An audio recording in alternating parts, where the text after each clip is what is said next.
noche, mis amados hermanos. Y como estamos en Semana Santa, obviamente nosotros no la celebramos, para nosotros todas las semanas son normales. Creemos, como siempre se ha dicho, no creemos en una Semana Santa, sino en una vida santa. Amén. Todos los días deben ser santos, separados para nuestro Dios. Pero igual quiero recordar, ya habiendo terminado la sección de la carta de Judas, y pensando a ver qué otra carta vamos a estudiar, o qué otro tema vamos a traer los jueves, todavía no estoy seguro.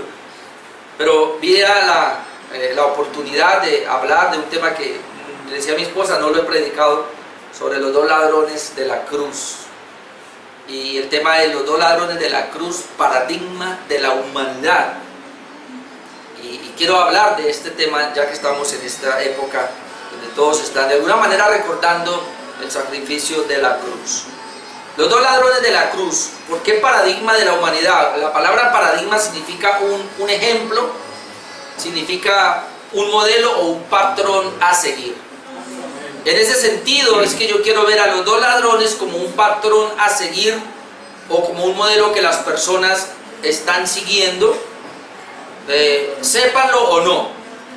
Los dos ladrones de la cruz nos van a mostrar que las personas se rigen de esa manera. Y como usted ya lo sabe, cuando hablo del paradigma o del ejemplo, el patrón a seguir, es que Jesús está ahí crucificado y hay dos ladrones, uno a la derecha, uno a la izquierda.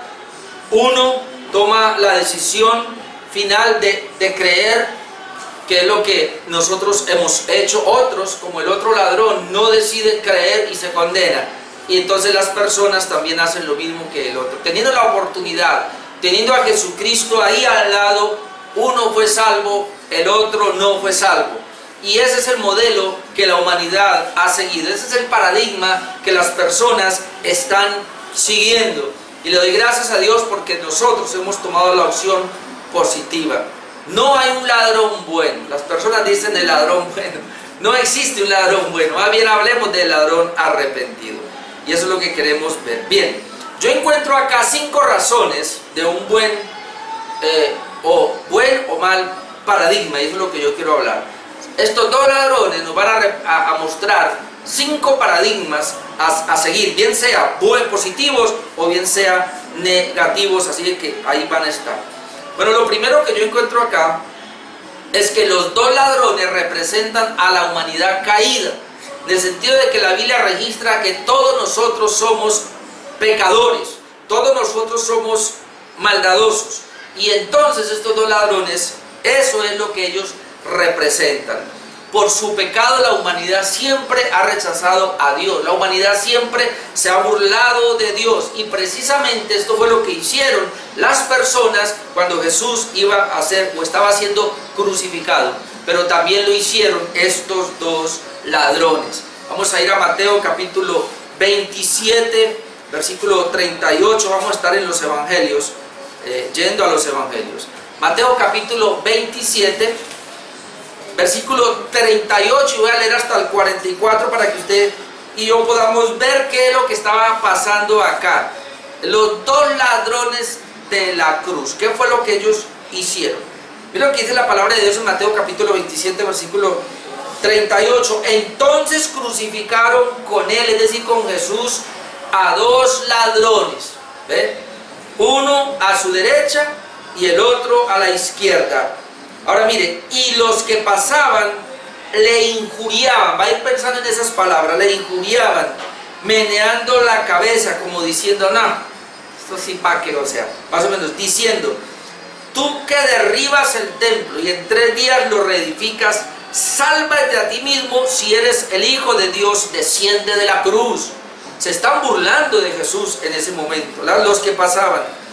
Dice, de esta manera también los principales sacerdotes, escarneciéndole con los escribas y los fariseos y los ancianos, decían, a otro salvó, a sí mismo no se puede salvar. Están diciendo que él es omnipotente, que Jesús no tiene poder.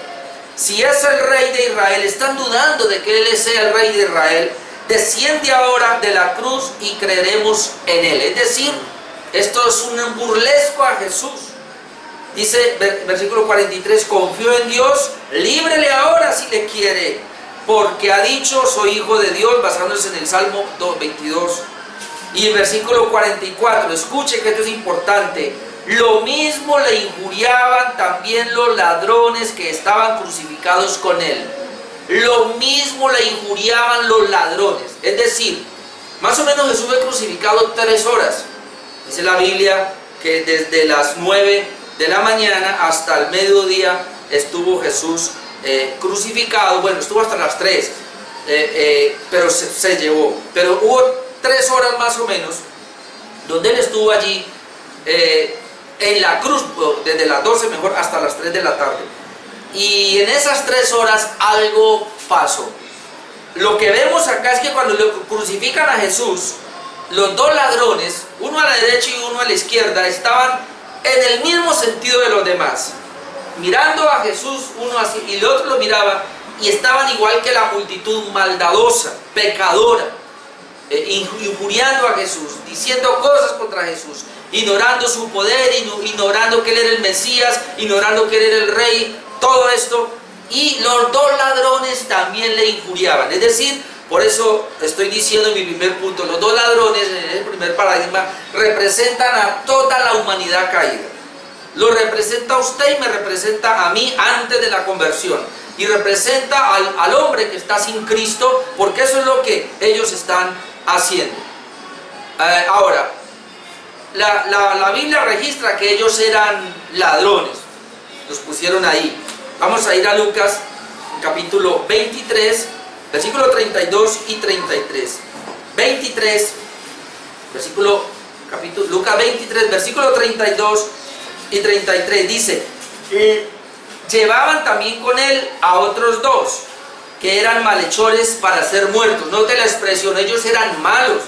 Ellos eran malhechores y los llevaban para ser muertos. Cuando llegaron al lugar llamado de la Calavera, le crucificaron allí y a los 2 malhechores, uno a la derecha y otro a la izquierda. Ahora, el punto aquí, hermanos, es que la Biblia habla de ladrones y nosotros sabemos que son ladrones, malhechores, pero la palabra malhechor ya amplía un poco más. Ellos no fueron crucificados, y tenemos que tenerlo claro, porque eran ladrones. No, porque en ese momento los judíos estaban siendo gobernados por el Imperio Romano, y el Imperio Romano no tenía la pena de muerte para los ladrones. Los romanos tenían la pena de muerte en 2 solamente. A los asesinos les tenían la pena de muerte. En este momento, pues, en esa época, pues la más cruenta, que era la de la cruz, o aquellos que se oponían a Roma. Entonces, puede ser que estos 2 eran ladrones, porque se sabe que eran ladrones, pero además tal vez habían cometido algún asesinato, o tal vez se habían levantado una rebelión, y por eso ellos estaban allí para ser crucificados. Ahora, aunque este es otro tema, las 3 cruces que estaban allí eran para 3 ladrones, para 3 asesinos. ¿Se acuerda quién era el otro? Barrabás, que precisamente la noche anterior fue cambiado por Jesús. Entonces, habían 3 cruces que ya tenían listas allá para estos 3 malhechores, pero como la gente pidió a Jesús para ser crucificado y que Barrabás, que era el jefe de estos 2, fuera soltado, entonces Jesús toma el lugar y él está allí en medio de esos 2 malhechores. Entonces, ese es mi primer punto. Todas las personas sin Dios están caídos por el pecado, es decir, ellos son maldadosos. Dice la Biblia que no hay quien haga lo bueno, no hay ni siquiera uno, todos hemos pecado, todos nos hemos contaminado. Entonces, ese es el primer paradigma de demostración de que toda la humanidad es pecadora, y esto pues nadie lo va a remediar. Así es, y así se va a quedar, a menos que pase lo que pasó con uno de estos 2. Número 2, Jesús se encontraba en medio de los 2. Es decir, todos sabemos de Jesús.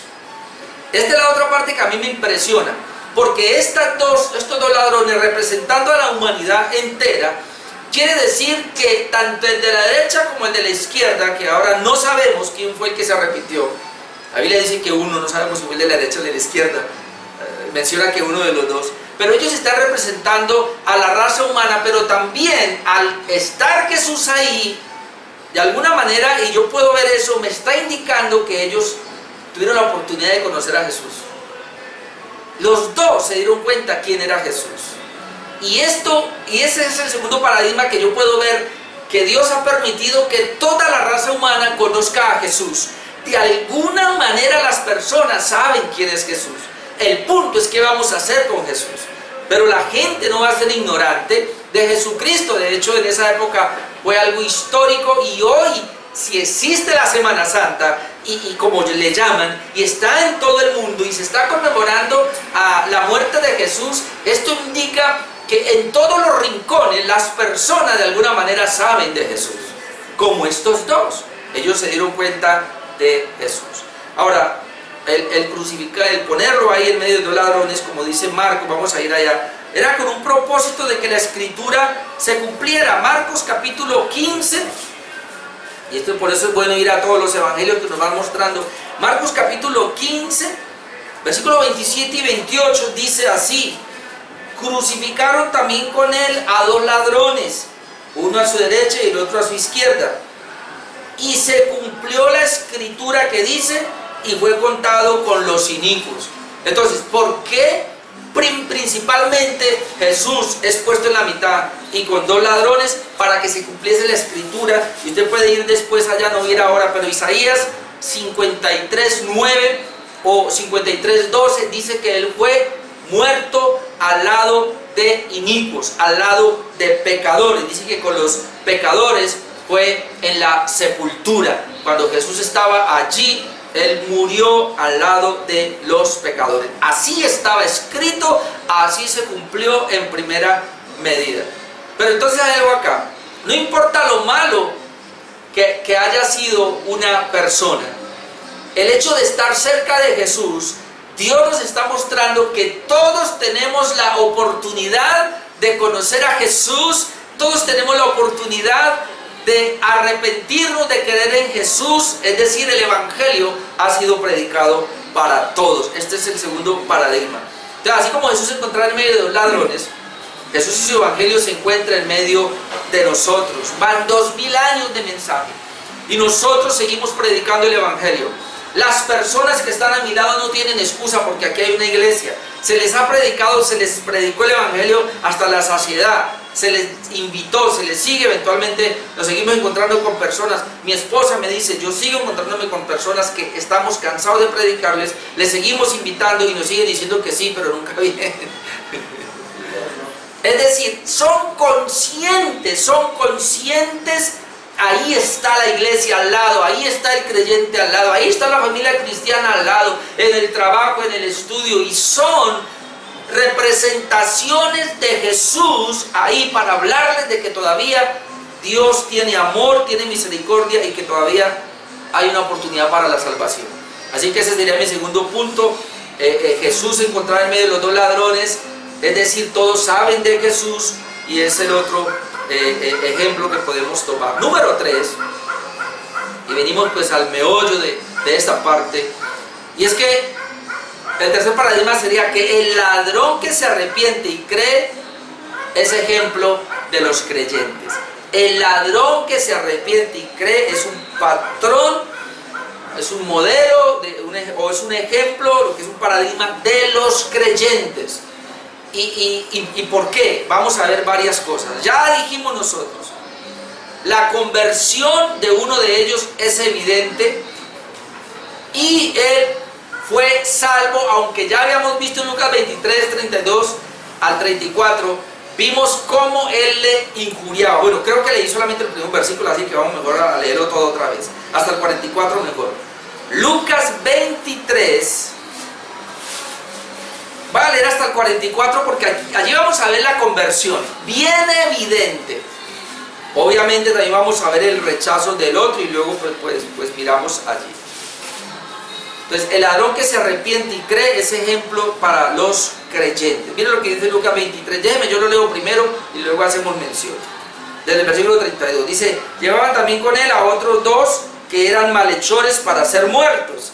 Y cuando llegaron al lugar llamado de la Calavera, le crucificaron allí, y a los malhechores, uno a la derecha y otro a la izquierda. Jesús decía: Padre, perdónalos, porque no saben lo que hacen. Vamos a ir teniendo en cuenta esas palabras. Jesús decía: Padre, perdónales porque no saben lo que hacen. Y repartieron entre sí sus vestidos, echando suertes. Y el pueblo estaba mirando. Lo mismo leímos en Mateo, ahora es Lucas. Y el pueblo estaba mirando.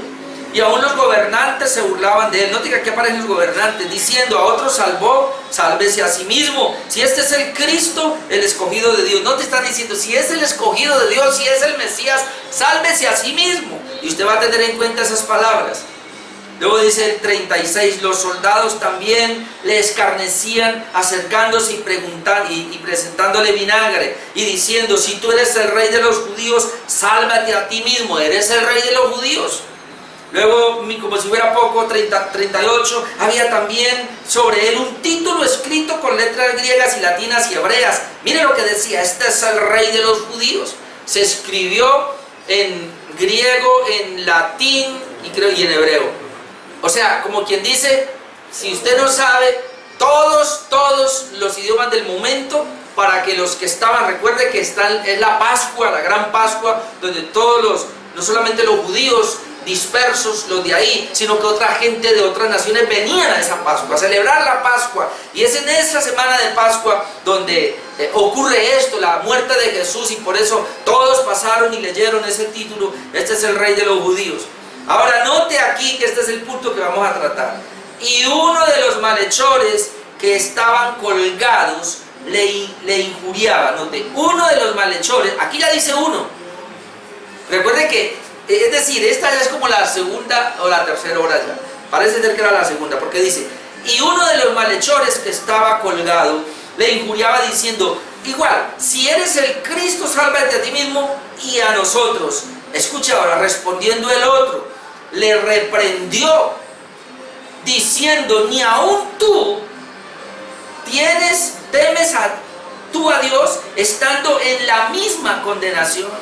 Nosotros, la verdad, justamente padecemos porque recibimos lo que merecieron nuestros hechos, mas este ningún mal hizo. Y dijo a Jesús: acuérdate de mí cuando vengas en tu reino. Entonces Jesús le dijo: de cierto te digo que hoy estarás conmigo en el paraíso. Luego Jesús muere. El tercer punto el tercer paradigma es que el ladrón que se arrepiente y cree es un ejemplo para los creyentes. ¿Por qué es un ejemplo para los creyentes? Los ladrones, hermanos, al igual que todos, se burlaban de Jesús. Y ya lo habíamos leído en Mateo 27:44, donde dice que los dos ladrones también hacían lo mismo que todos. Ahora, ¿qué es lo que representa esto? Representa que todos los seres humanos hemos nacido depravados en pecado, y que cuando nos hablan de Jesús, inmediatamente no vamos a responder, sino que vamos a rechazar. ¿O acaso usted no rechazó el mensaje? Yo rechacé el mensaje muchas veces, usted también lo rechazó. Todas las personas han rechazado el mensaje. ¿Por qué? Porque nos amamos a sí mismos, porque creemos que lo que estamos haciendo es correcto. Entonces, pero algo pasó, porque estos dos de entrada, y aun cuando estaban crucificados allí, estos dos malhechores hacían lo mismo que todo el mundo, se burlaba de Jesús y le decía, aún ellos le dijeron: bueno, si es que realmente es el Cristo, el Mesías, bájese y nosotros también, y nos bajas a nosotros y creemos en ti. Esa era la idea. Pero algo pasó, algo ocurrió en estas 3 horas que hizo cambiar a esta persona. Cambió la condición. Y él reconoció, lo primero que hizo fue que reconoció que era pecador y que era merecedor de la condenación. Lucas 23:39 dice: uno de los malhechores que estaba colgado le injuriaba, diciendo: si tú eres el Cristo, sálvate a ti mismo y a nosotros. 40. Respondiendo el otro, note lo que hace, le reprendió. Y eso está diciendo: yo no estoy de acuerdo con usted. Usted está equivocado en la apreciación que tiene ahora. ¿Cómo es posible que él haya cambiado, como hoy se maneja mucho, que haya cambiado su discurso o haya cambiado su apreciación de Jesús? ¿Acaso antes no le estaba injuriando también igual que todos? Pero algo pasó. Hermanos, a esto es lo que nosotros conocemos en la Escritura como la regeneración. Hasta que una persona no sea regenerada, hasta que una persona, el Señor, no le dé el nuevo nacimiento como lo conocemos nosotros, es decir, no le dé vida nueva, esa persona, su condición interna respecto a Dios no va a cambiar. Cuando una persona comienza a cambiar hacia Dios y ya él quiere inclinarse hacia Dios y comienza a conocer, lo primero que hace es que va a conocer su condición pecaminosa, no va a estar de acuerdo con los malos que él antes apoyaba y que él antes estaba allí. ¿Por qué? Porque su condición comenzó a cambiar. Es decir, la reacción de este ladrón, que no sabemos si fue de la derecha o de la izquierda, la reacción de este ladrón en una vida de conversión, que es lo que vamos a ver ahora, que es arrepentimiento y fe, se hace porque el Señor lo regeneró. Ahora, ¿cómo Dios comenzó a mostrarle a él para hacerle una regeneración? Y por eso dije que lo tuviéramos en cuenta, porque no vamos a leer allá. Pero cuando él comienzan a injuriarle y le dicen, si tú eres el Mesías, me imagino que él, siendo un judío, conocía muy bien la ley y él sabía que el Mesías iba a venir. Entonces él le preguntaba, ¿no será que este es el Mesías? Cuando le decían, si es el rey de los judíos, ¿no será que es el rey de los judíos? Y cuando le decían, si eres el Hijo de Dios, bájate de esa cruz y creeremos en ti. ¿Qué tal que sea verdaderamente el Hijo de Dios? Es decir, cada vez que estas personas le decían lo mismo, injuriaban a Jesús, él de alguna manera comenzó a reflexionar, y eso es lo que se llama la regeneración. Es decir, el Espíritu de Dios comenzó a trabajar con esa palabra, con ese evangelio, y yo creo que lo más tremendo es cuando él ve aquel título que él no sé si lo alcanzó a leer o vio cuando lo iban a poner ahí, o porque él se volteaba y miraba a Jesús así, y ahí tenía el letrero que decía, este es el rey de los judíos.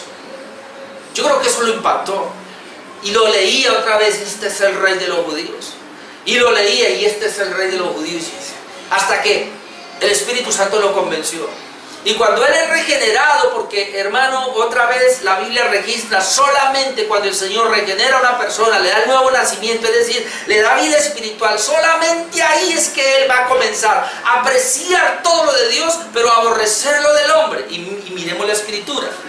Dice el versículo 40, respondió el otro, le reprendió, es decir, no estoy de acuerdo contigo. Y luego diciendo, ni aún temes tú a Dios. Es decir, yo no veo temor de Dios en tu vida ahora que estoy viendo bien, estando en la misma condenación. Es decir, tú estás para morir, tú estás para ser condenado, yo estoy para morir, para ser condenado. Aún este que está aquí está también para ser condenado. Y estando en la misma condición, los tres aquí que vamos a morir, que vamos a recibir una condena, y aún así no temes tú a Dios. Pero te vas a morir, ¿no temes a Dios? ¿Por qué le dice eso a él? ¿Por qué le dice? O sea, él entró a pensar de esa manera, pero algo más. 41, nosotros a la verdad, hermano, esto solamente lo puede hacer una persona que ha sido regenerada. Nosotros a la verdad justamente padecemos, porque recibimos lo que merecieron nuestros hechos. ¿Qué se llama eso? Contrición de pecado. Eso es lo que se llama un arrepentimiento. El arrepentimiento comienza cuando una persona reconoce su pecado, reconoce su maldad, reconoce que ha hecho mal. Y dice, nosotros somos pecadores, nosotros merecemos lo que hemos hecho, hemos sido tan malos que él dice, merecemos la muerte. Ahora, ¿y qué de Jesús? Miren lo que dice el versículo 41. Mas ningún mal hizo. Y eso me va a llevar al segundo punto, pero antes del segundo punto quiero mostrarle algunos versículos para una genuina conversión. O sea, nosotros estamos viendo que este ladrón se convirtió verdaderamente. ¿Por qué? ¿Fue salvo verdaderamente? Pues bueno, él se convirtió. ¿Por qué se convirtió? Porque aquí vemos que él se está arrepintiendo. ¿Cómo se arrepiente? Cuando reconoce su pecado. La Biblia dice en Proverbios 28:13, el que encubre su pecado no prosperará, mas el que los confiesa y se aparta alcanzará misericordia. Eso es lo que está haciendo él, está confesando sus pecados. Pero ¿qué dice en 1 de Juan 1:9? Si confesamos nuestros pecados, y la palabra confesar el pecado es reconocer que soy pecador. Si yo reconozco que soy pecador delante de Dios, que fue lo que hizo él reconoció, él dice, si confesamos nuestros pecados, él es fiel y justo para perdonarnos y para limpiarnos de toda maldad. En Hechos 3:19, ustedes después lo buscan, le dijeron a Pedro, ¿qué hacemos? Y Pedro dice, mire, arrepentíos para que vengan de la presencia de Dios tiempos de refrigerio, convertíos, arrepentidos. Es decir, Jesús predicó el arrepentimiento, Juan predicó el arrepentimiento, para poder nosotros tener acceso al reino de Dios o tener acceso a la salvación se necesita el arrepentimiento. Pero el arrepentimiento es una parte nomás de la verdadera conversión. Hay algo más, y ese es el segundo punto. Este ladrón creyó como una evidencia de su genuina conversión. Y entonces en esa parte de esa creencia, ¿qué es lo que vemos? Lo primero que yo veo es que él reconoce la santidad de Dios, reconoce la pureza de Jesús, reconoce la impecabilidad de Jesús, versículo 41, la última parte. Recuerden, ya se ha arrepentido, pero ahora dice, mas este ningún mal hizo. Es decir, él en ese momento se traslada y comienza a ver el Mesías y comienza a reconocer que él es justo, es decir, que él es impecable. Y cuando él dice ningún mal hizo, ya está reconociendo que es el Hijo de Dios. Es más, está reconociendo que Él es Dios, porque los judíos sabían que todos los hombres somos pecadores. El único que nació sin pecado y que iba a nacer sin pecado era el Mesías. Él sabía que el Mesías iba a nacer sin pecado. Y ahora él ya comenzó a recordar, claro, ahora entiendo por qué Él nació de la Virgen María. Claro, tiene que ser el Mesías, este tiene que ser el Mesías.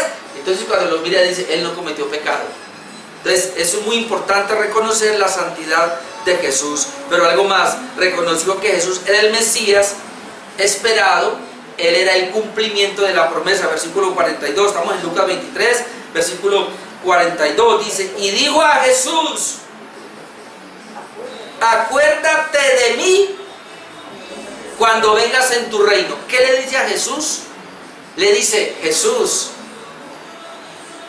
es el rey de los judíos. Sí, yo creo que tú eres el rey de los judíos. Es decir, él está aceptando con eso que Jesús es el Mesías, porque cuando él le dice, Señor, acuérdate de mí cuando vengas en tu reino, mire, eso es muy grande, porque lo primero que está diciendo es, tú tienes un reino, tú eres rey, y el único rey que está prometido es el rey designado a David, porque a David se le promete uno que iba a venir y que se iba a sentar, iba a tomar el puesto de David y iba a ser eterno. Ese es el Mesías. Y entonces le está diciendo, Señor, tú tienes un reino, tú eres rey de ese reino, pero mire lo que más. Lo mira y le dice, no, tú puedes morir ahora, ¿y qué importa? Tú te vas a levantar, porque la Escritura ya dice, no dejarás mi alma en el Seol, ni dejarás que tu santo vea corrupción. Y él comienza a recordar todo, y claro, tú vas a morir, de hecho, pero te vas a levantar, vas a resucitar y luego vas a volver. Por eso él dice, Señor, acuérdate de mí cuando vengas en tu reino. Todas estas expresiones de alguna manera nos están hablando de la fe de él. Él no solamente se arrepiente, porque él se arrepiente cuando reconoce, nosotros a la verdad hemos hecho pecado, hemos cometido la maldad. Él no. ¿Cuándo cree en Cristo? Cuando proclama la santidad de Jesús, cuando proclama que Él es el Mesías esperado, cuando proclama que Él es rey, que Él tiene un reino y que Él va a venir por segunda vez. Y fuera de eso le dice, tú tienes el poder y tienes la capacidad para salvarme. Yo no me puedo salvar, pero si tú quieres, Jesús, lo puedes hacer. Aunque he vivido toda mi vida lejos de ti, pero sabe, yo no me he muerto todavía. No sé cuánto me queda, tal vez una hora, unos minutos, qué sé yo. Pero Jesús, si tú quieres, yo sé que me puedes salvar, si tú quieres, acuérdate de mí. Acuérdate de mí. Ahora, mire lo que dice el verso 43. Entonces Jesús le dijo, de cierto te digo, que hoy estarás conmigo en el paraíso. Es decir, tú te vas a morir hoy, pero yo también. ¿Y sabe a dónde vamos a ir? Al paraíso donde está mi Padre. Ahí lo vamos a encontrar. Hoy tú te mueres, pero vas directamente conmigo, me lo llevo al paraíso. Es decir, este fue salvo. ¿Cómo fue salvo? Y es el ejemplo para nosotros, o el paradigma para nosotros. Hemos oído hablar de Jesús, le hemos visto, pero ¿qué hemos hecho? Si nosotros tomamos el ejemplo, los que estamos aquí, quizás todos los que me ven por el Facebook Live o por YouTube han tomado esto y han dicho: Señor Jesús, yo creo en ti, yo sé que tú eres el Mesías, yo sé que tú eres mi Salvador, tú tienes un reino, tú vas a venir por segunda vez, acuérdate de mí, es decir, sálvame, Señor. Se ha arrepentido verdaderamente y ha creído verdaderamente, y entonces es el paradigma que debemos nosotros seguir. El apóstol Pablo, y no voy a ir allá porque Filipenses 1:21 al 23, tenemos la gran tensión que él tenía. Te recuerda que él decía: yo quisiera partir y estar con Cristo, que es muchísimo mejor, pero quedarme aquí, no lo sé, por causa del Evangelio me voy a quedar. Pero él dice una cosa: si yo parto ahora, voy a estar con el Señor. Es decir, para mí, dice, el vivir es Cristo, pero el morir es ganancia. ¿Por qué ganancia? Porque me voy a estar con el Señor. Y en 3:20, Filipenses 3:20 dice: nuestra ciudadanía no está aquí en la tierra, nuestra ciudadanía está en los cielos, donde esperamos a nuestro Salvador, de donde también nosotros vamos a ir a encontrarnos con Él. Es decir, cuando una persona muere arrepentida, una persona muere creyendo, eso se llama la conversión. Esa persona ha abrazado a Jesucristo, no importa los pecados que haya cometido, y esto es muy importante, no importa los pecados que haya cometido, pero si antes de morir esta persona se arrepiente y cree en Jesucristo, cuando muera, el Señor le dará la entrada al paraíso, le dará la entrada a la presencia, y eso es un buen paradigma para nosotros. Pero viene mi punto número 4, el ladrón que no se arrepintió y que no cree, es un paradigma de los inconversos. El ladrón que no se arrepintió y que no cree se presenta como un modelo, un ejemplo que están siguiendo los inconversos. Después de tener a Jesús ahí al lado, yo siempre me pregunto: pero ¿cómo es posible? Y este se va a morir, y Jesús, su Salvador, está al lado. El Señor le dio la oportunidad de que se arrepintiera hasta el último momento. Por eso, hermanos, la Biblia claramente dice: el Evangelio es predicado a todo el mundo, pero no todo el mundo va a recibirlo. Este que aceptó a Jesús, que se fue al Señor a la gloria, es el modelo de los creyentes. Pero estos otros, a pesar de que se les habla, ellos van a rechazar, se van a burlar de Jesús, van a irse por otro lado. Es impresionante. Si no son ateos, son agnósticos, y si no, entonces son de otra índole, que no quiero tener religión, no quiero saber, mejor dicho, no quieren saber de Jesús, aún hablándoles y predicándoles. Entonces, el ladrón que no se arrepintió. Y usted pregunta: ¿cómo sabemos que no se arrepintió? Lucas 23:39. Lucas 23:39. Y uno de los malhechores que estaban colgados le injuriaba diciendo: si tú eres el Cristo, sálvate a ti mismo y a nosotros. Note, y hermanos, y eso es lo último que sabemos de él. No sabemos más. Le injuriaba. O sea, lo que sabemos de este ladrón es que se quedó injuriando a Jesús. En cambio, el otro se arrepintió, pero este no se arrepintió. ¿Y por qué sabemos que fue condenado? Vamos a ir al texto más duro, uno de los textos más duros de la Escritura, Juan 3:36. El Evangelio de Juan, capítulo 3, versículo 36, es uno de los textos más duros de la Escritura. Consolador por una parte, pero duro por el otro. Y ahí podemos ver entonces el paradigma de la humanidad, siguiendo el ejemplo de estos dos. Juan 3:36, el que cree en el Hijo tiene vida eterna. Tú y yo hemos creído en el Hijo, tenemos vida eterna. Pero el que rehúsa creer en el Hijo, como este que estaba ahí, rehúsa creer, es decir, no cree, dice que no verá la vida, sino que la ira de Dios está sobre él. Entonces este otro se fue a la condenación. La ira de Dios vino sobre él porque él rehusó creer. Mire, la misma oportunidad se le presentó a estos dos, Pero uno tomó el mal ejemplo de rechazar a Jesús como todos los demás le rechazaron. El otro se inclinó ante el Señor reconociendo su condición pecaminosa y buscó a Jesús como el único medio de salvación. Y número 5. Nuestra respuesta a Jesús determina nuestro destino final. Y ese es un paradigma también. Nuestra respuesta a Jesús determina nuestro destino final. Estos dos ladrones representan a toda la humanidad.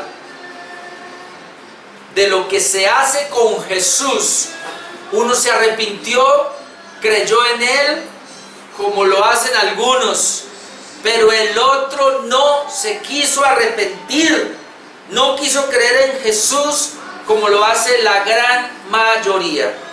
Ahora, ¿qué vamos a hacer nosotros con Jesús? ¿Cuál es el paradigma que vamos a seguir? ¿El negativo de este que no quiso creer y hasta el último momento le injurió y se murió y se condenó? ¿O aquel otro que tomó el mejor ejemplo, la mejor opción, que fue arrepentirse, creer en Jesús y fue salvo? ¿Qué ejemplo vamos a tomar nosotros? Pero hay algo que no quiero dejar escapar antes de terminar este pequeño mensaje o esta disertación, y es la siguiente. No vamos a tomar como paradigma, no lo vamos a tomar, el hecho de que este ladrón fue salvo en la última hora. No, porque algunos fácilmente lo pueden tomar. Yo por eso lo pongo de antemano. No es un ejemplo a seguir. No lo podemos tomar como paradigma. Apareció allí para Dios enseñarnos que Él puede salvar a las personas y tener misericordia hasta el último momento. Dios lo puede hacer. Es decir, el Evangelio se le puede predicar, y esa es la gracia de Dios, a todas las personas, y se le puede insistir hasta el último momento de su muerte, si es que hay oportunidad. Este tuvo la oportunidad porque él estaba lúcido hasta el último momento. Pero hay excepciones, o esta es una excepción, porque aunque Dios lo salvó en el último momento, nos indica que Dios lo puede hacer, pero esa no es la regla. Esa no es.